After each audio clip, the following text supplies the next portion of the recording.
The water in my Victorian porcelain bathtub didn't look like water. It looked like oil. It looked like the dense, dark blood of an abyssal creature that had risen to the surface to die. The chemical smell was suffocating, an acrid mix of ammonia and salt that burned my nostrils and made my eyes water, competing with the aroma of the lavender candles I had lit in vain to try and stay calm.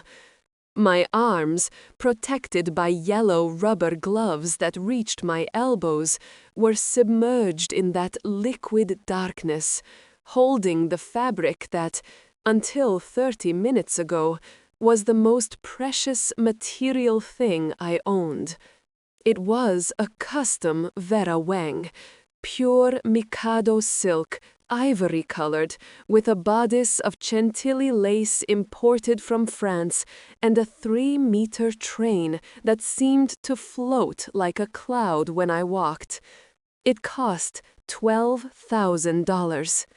It cost 2 years of overtime at the law firm in Manhattan. It cost the sale of the car I had at the time. It wasn't just a dress. It was the architecture of a dream. It was the dress I wore when I said yes to Lucas under the floral arch at the Brooklyn Botanic Garden on the happiest day of my life, 5 years ago. Now, I watched it disappear. I pushed the bodice to the bottom of the tub, feeling the resistance of the structured fabric. Air bubbles escaped, gurgling, as the industrial black Rit dye, black velvet, invaded the delicate fibers. I watched the ivory being swallowed. I watched the French lace drink the darkness, as if thirsty. It didn't feel like I was dyeing a garment. It felt like I was drowning a person, a version of myself, the version who believed my sister, Madison's, love was real, the version who believed family was a sanctuary, not a battlefield. "You wanted the dress, Maddie," I whispered to the empty bathroom, my voice echoing on the cold tiles of my Upper East Side apartment. "Here it is. I hope it sits.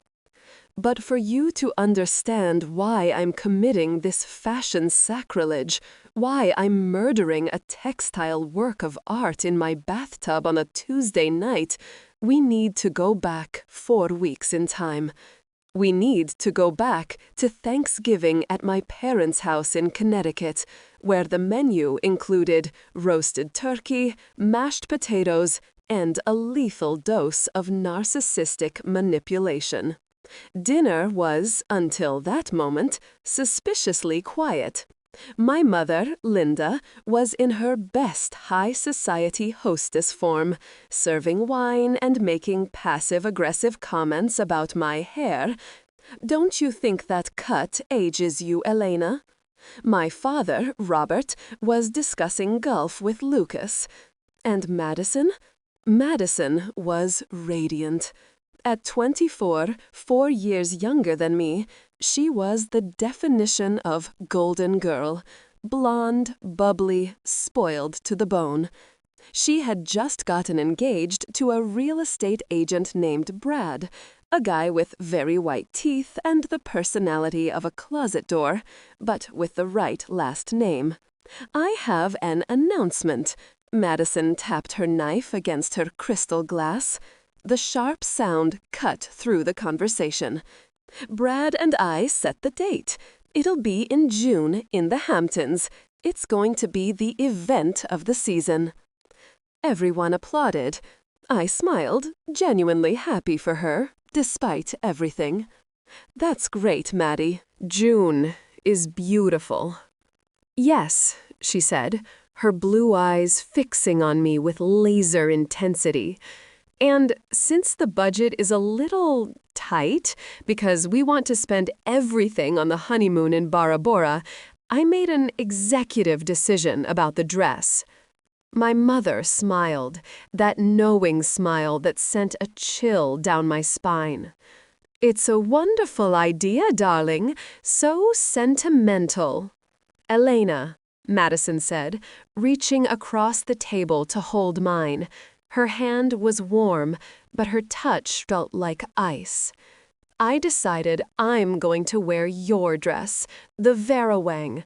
It's perfect, it's vintage now, and it's already in the family.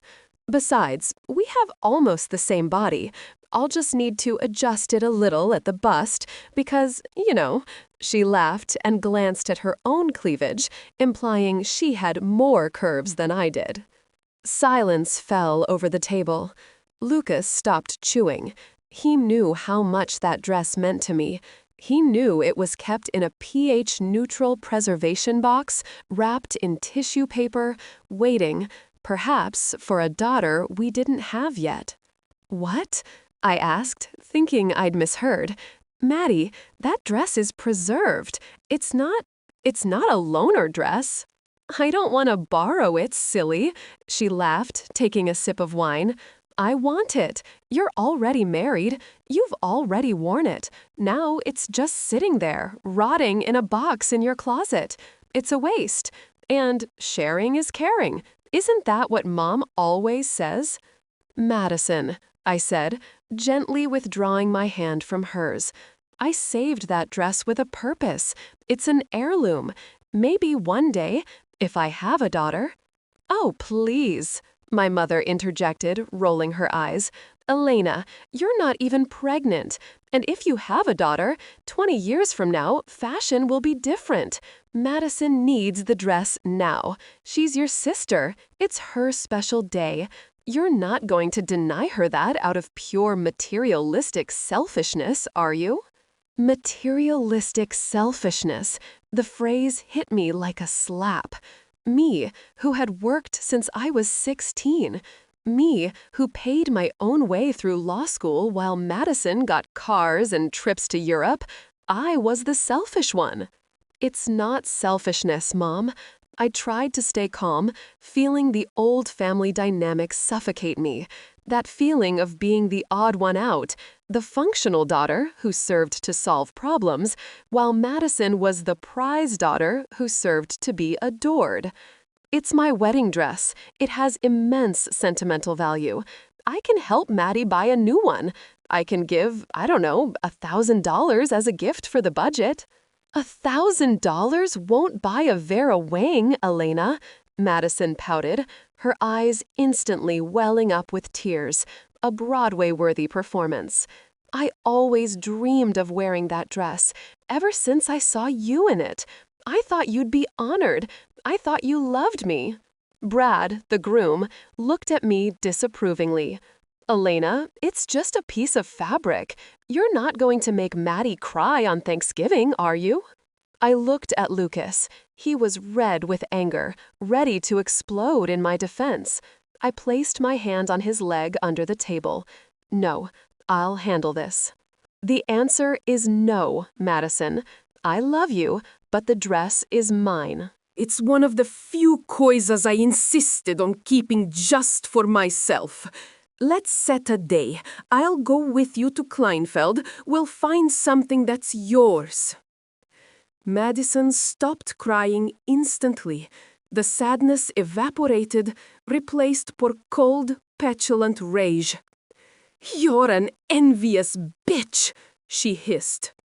Madison, Dad reprimanded, but without muita force. No, Dad, it's true. She's always been jealous of me. And now that I'm going to have a better wedding than hers, she wants to sabotage me. She wants me to look ugly. Nobody wants you to look ugly, Madison, I said, standing up. But I'm not giving you my dress. Period. Dinner ended there. We left before dessert. In the car, heading back to the city, Lucas was furious. They're unbelievable, Elena. The audacity. She acted as if the dress was hers by divine right. I know, I sighed, resting my head against the cold window pane. But it's over. I said no. They'll get over it. I was wrong. They didn't get over it. They declared war. The war began the following Monday. It started with messages, dozens of them, from Madison, sending photos of sad brides with captions like, "Look what you're doing to me." From my mother, sending Bible verses about charity and material detachment.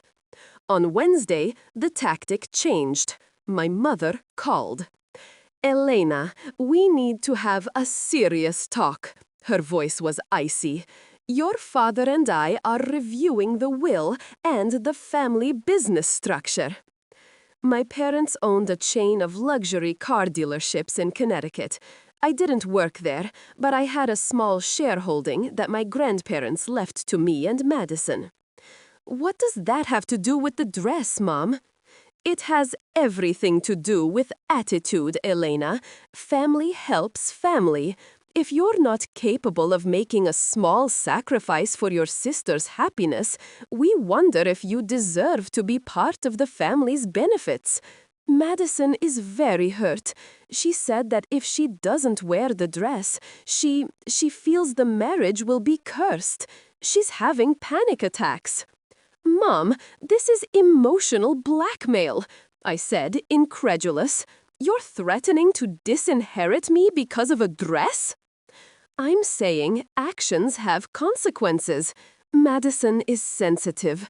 You are strong. You can take it. She needs this. Give her the dress, Elena. Don't be the villain in her story." I hung up, trembling.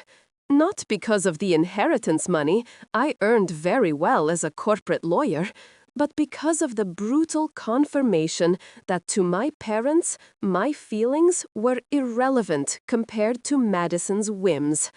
I was the disposable daughter, the strong daughter who could be bled because she could endure the pain. But the coup de grace came 2 days later. I arrived home from work and found Lucas sitting on the couch holding an envelope. He looked pale. "What happened?" I asked, dropping my bag. "Your sister," he said, his voice hoarse. "She went to my office today. She made a scene in the lobby, cried to the receptionist, said you were stealing her moment. But that wasn't all." "What did she do?" She insinuated things, Elena, to my partner. Said you were having financial problems, and that's why you didn't want to give her the dress because you wanted to sell it. She tried to professionally humiliate me to force me to convince you. I felt a wave of heat rise up my neck. Madison had crossed the line. She had invaded my life, my marriage, my career. She didn't want the dress because it was beautiful. She wanted the dress because it was mine. It was an act of domination. She wanted to see me bend. She wanted to prove she could take anything from me, even the skin I wore on the most sacred day of my life. If I didn't give her the dress, she would make my life hell until June. She would poison every family event, every Christmas, every birthday. She would irreversibly turn my parents against me. I looked at Lucas. I looked at my beautiful apartment, earned with my sweat. I looked at the preservation box on top of the closet. And then I had an epiphany. It wasn't an idea of peace. It was an idea of war. They wanted the dress. My mother said, "Give her the dress, Elena." Madison said, "I want your Vera Wang." Nobody specified the color. "Lucas," I said, and a slow, dangerous smile formed on my lips. "I think I changed my mind. I'm going to give her the dress." "What?" Lucas stood up, shocked. "Elena, no! You can't give in to these terrorists." Oh, I'm not giving in, my love. I walked up to him and kissed him. I'm reinterpreting the request. Madison wants to wear my dress at her wedding. She'll wear it, but she'll wear it on my terms. I went to the computer. I opened Amazon. I typed in the search bar, Rit Dymore Synthetic, Graphite and Black. I bought 6 bottles. I bought color fixative. I bought industrial gloves. In the following days, I responded to my mother's messages with saccharine sweetness. Mom, you're right. I've thought about it a lot. I was selfish. Madison deserves the dress. I'll prepare it. I want to make it a surprise. I'll deliver it, ready to wear, washed and pressed, in a beautiful box, the week before the wedding. Tell her not to worry about a thing. My mother responded with prayer and heart emojis. I knew you'd do the right thing. Madison is so happy. She canceled her fitting at the bridal shop. She's counting on your dress. She canceled her fitting. She had no plan B. Perfect. And now, here I am. Tuesday night. The smell of ammonia in the air. I looked at the bathtub again. The water was still, black, and thick like tar. The dress was completely submerged. I used a giant wooden spoon to stir the fabric, ensuring the dye penetrated every fiber, every seam, every layer of tulle. The ivory had disappeared. There was no more purity there, no more memory of my innocent wedding.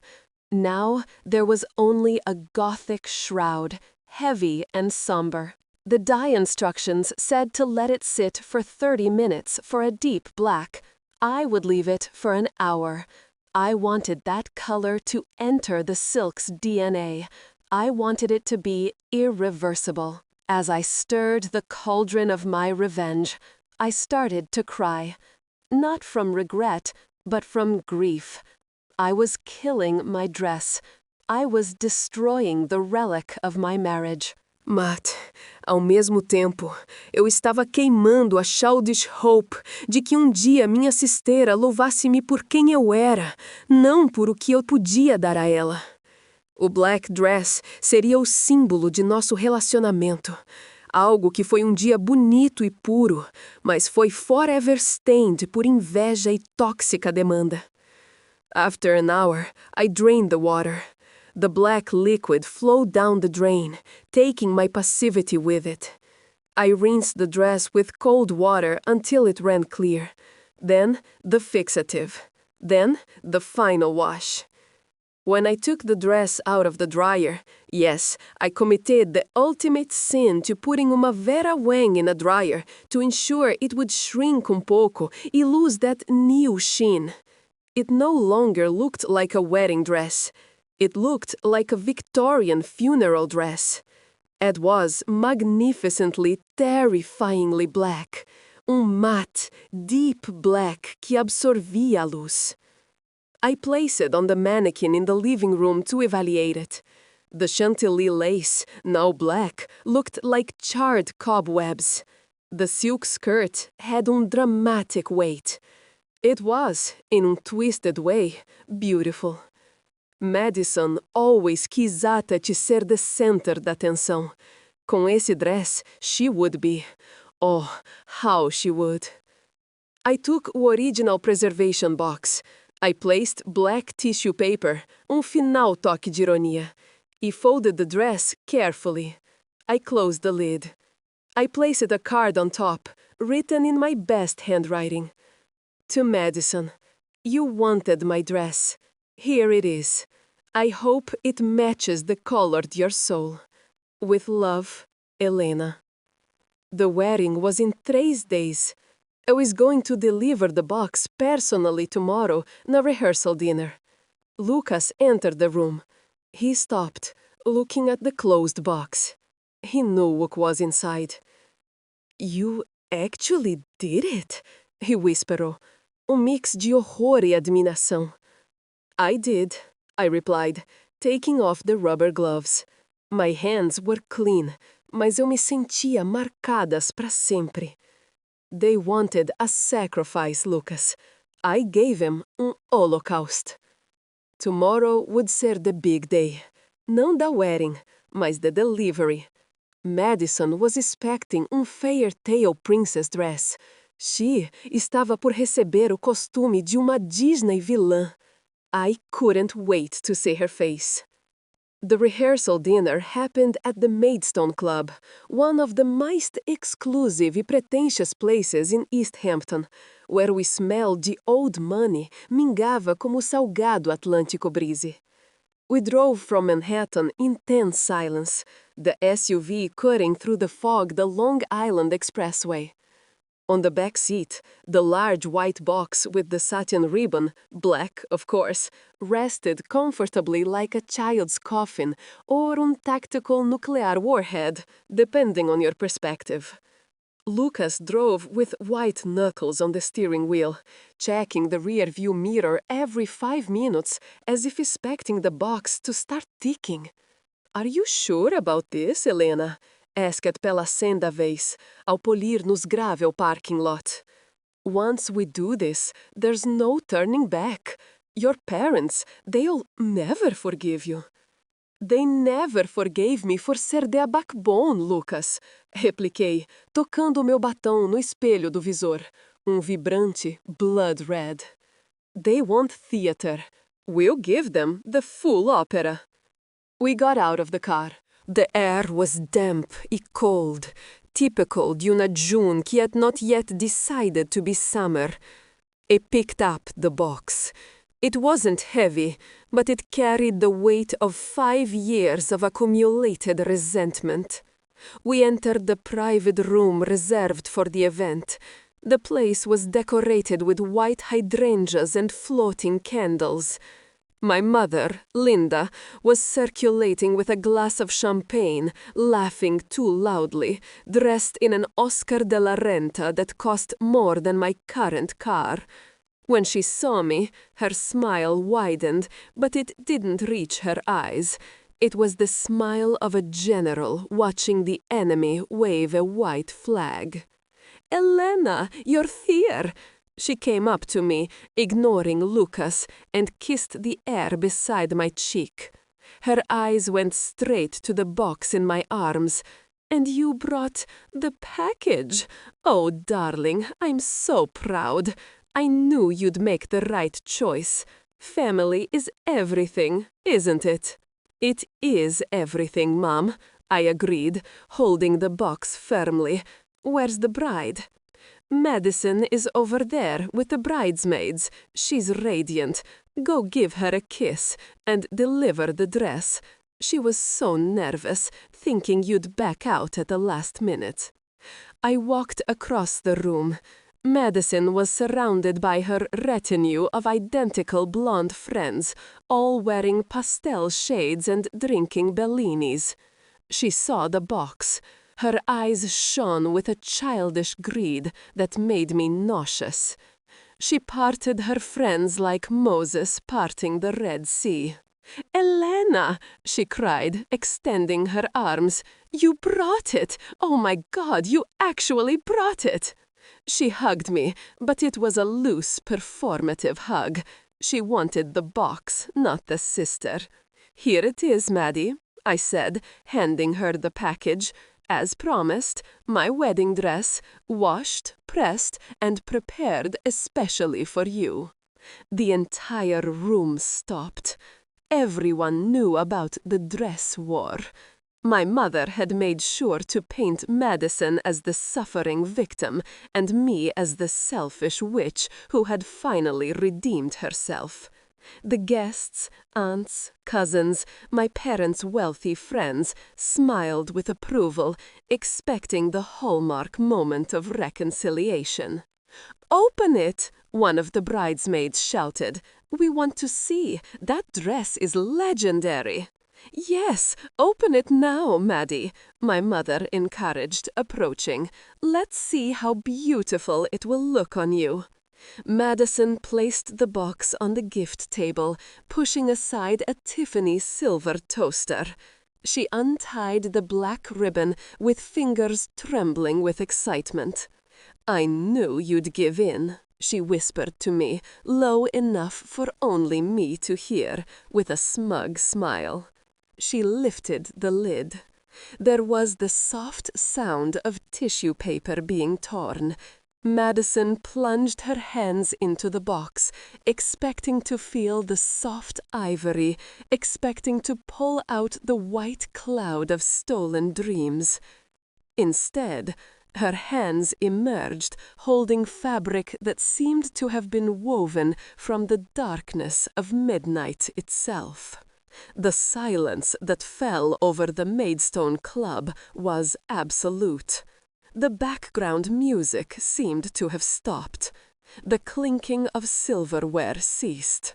Madison pulled the dress up, confused at first. The black silk unfurled, the long train spilling over the white table like an oil slick on a glacier. The lace bodice, now matte black, looked gothic, funerary, terrifying.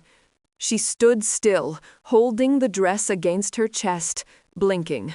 Her brain refused to process the visual information. "What?" Her voice faltered. "What is this?" "It's my dress, Maddie," I said, my voice clear and calm, projecting into the silent hall. "The Vera Wang you demanded.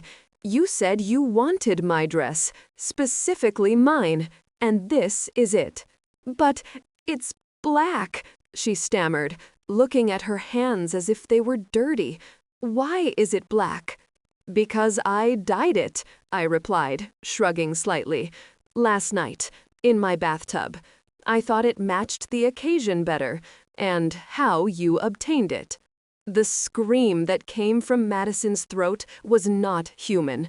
It was a sharp, shrill sound, like a spoiled child who had just watched their favorite toy get run over. She threw the dress on the floor as if it were on fire. "You ruined it! You destroyed it!" she screamed, stomping on the black fabric with her stiletto heels.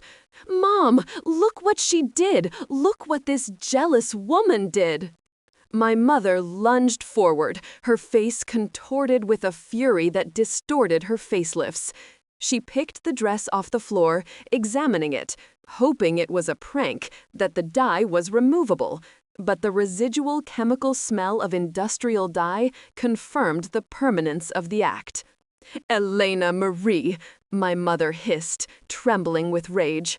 You're sick. This is wicked. How could you destroy a $12,000 dress? How could you do this to your sister on the eve of her wedding?" "You wanted the dress," I repeated, feeling a lightness in my shoulders I hadn't felt in years. "You threatened me. You blackmailed me with the inheritance. You tried to destroy my husband's reputation. You said, 'Give her the dress.' I gave it. Its condition, well, that's a consequence of the coercion. Nobody told me it had to be white."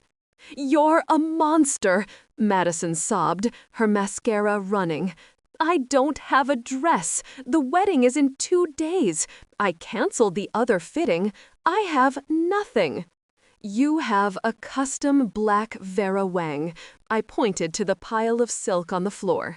"It's very chic, very Vogue. I'm sure you'll set a trend." Brad, the groom, was standing near the bar, holding a beer. He was watching the scene, and I swear to God I saw a smirk on his face. He knew who he was marrying. Perhaps, deep down, he was hoping someone would finally say no to her. My father, Robert, finally came out of his stupor. He walked up to me, his face red as a ripe tomato. "Get out," he snarled. "Get out of here now. You and that useless husband of yours. You are disinherited. It's over, Elena. You are no longer my daughter.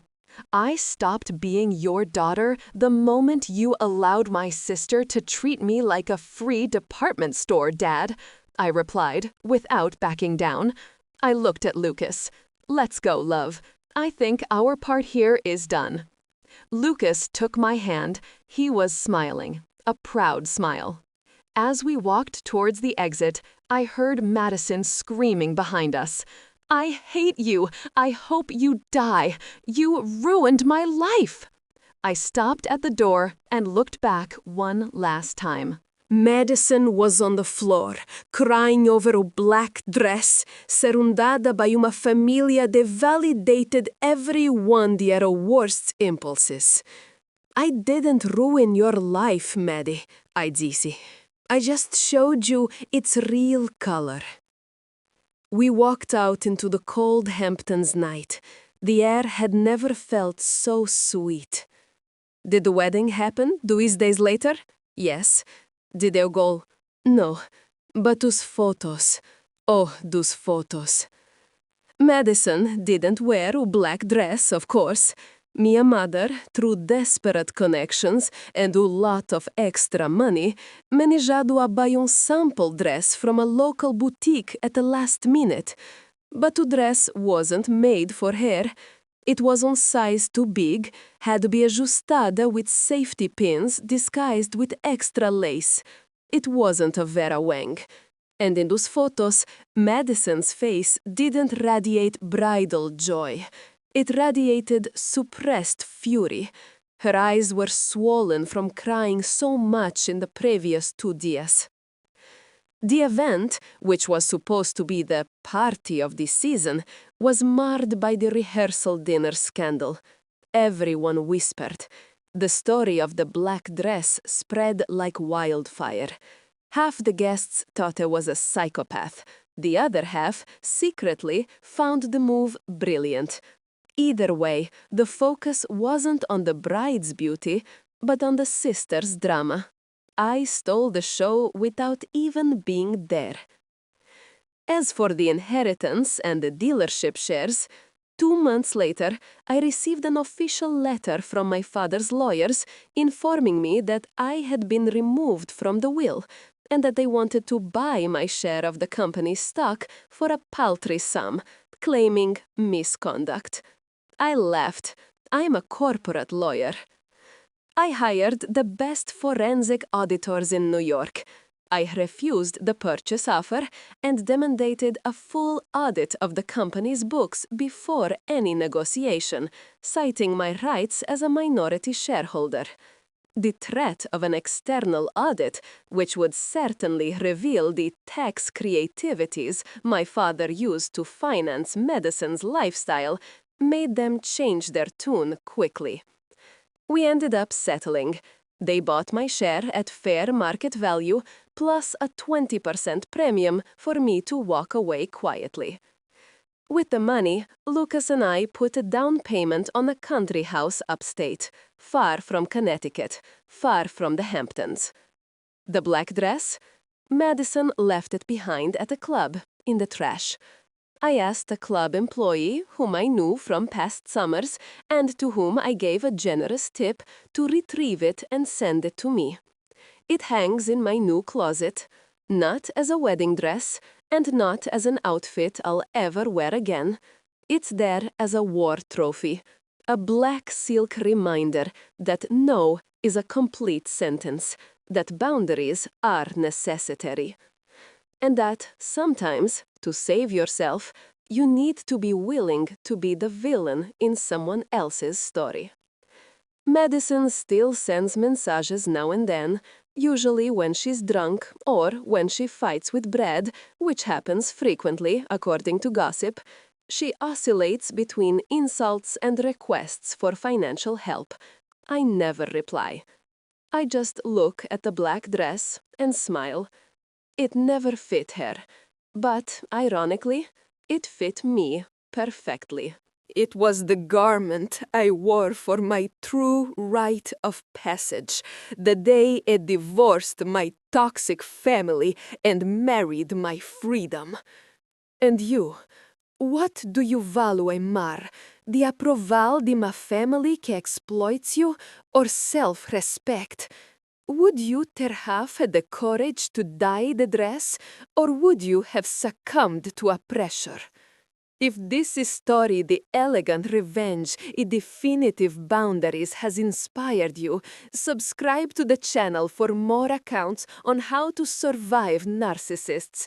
Leave in the comments, is black a good color for a wedding?